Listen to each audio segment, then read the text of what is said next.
Hello everyone, ఈరోజు ఇంకో రెసిపీతో మేము ముందుకు వచ్చేసాను. ఇది వచ్చేసి బ్రెడ్ పకోడా అండి. ఎలా ప్రిపేర్ చేసుకోవాలో వీడియోలో చూపిస్తున్నాను. ముందుగా ఆలు, మిర్చి, ఆనియన్ ఇవి కావాల్సిన ఐటమ్స్ అండి.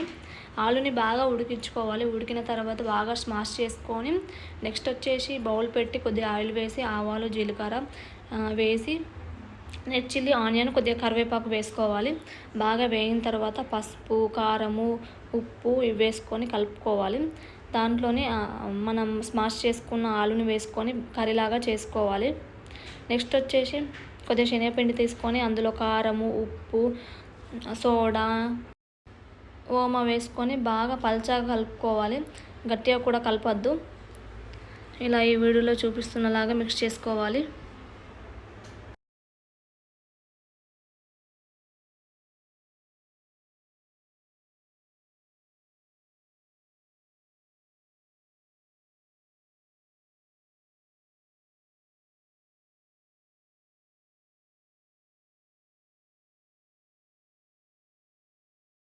నెక్స్ట్ వచ్చేసి బ్రెడ్ని ట్రయాంగిల్ షేప్లో కట్ చేసుకోవాలి. కట్ చేసుకున్న బ్రెడ్లో ఆలు, మన కర్రీలాగా చేసుకున్న ఆలు ఉంది కదండి, ఆ ఆలుని మిడిల్లో పెట్టి మళ్ళీ పైనుండి ఇంకో బ్రెడ్ పెట్టాలి.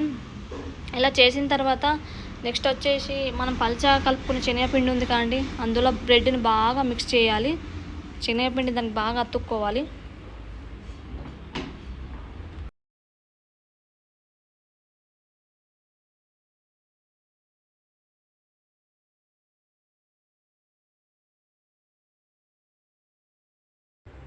నెక్స్ట్ వచ్చేసి ఆయిల్లో ఫ్రై చేసుకోవాలి. అంతే అండి, బ్రెడ్ పకోడా రెడీ అయిపోయింది. చాలా ఈజీ రెసిపీ అండి. చూసారు కదండి బ్రెడ్ పకోడా ఎలా రెడీ చేసుకున్నాను. ఈ వీడియో కనుక మీకు నచ్చినట్లయితే ప్లీజ్ లైక్, షేర్, సబ్స్క్రైబ్.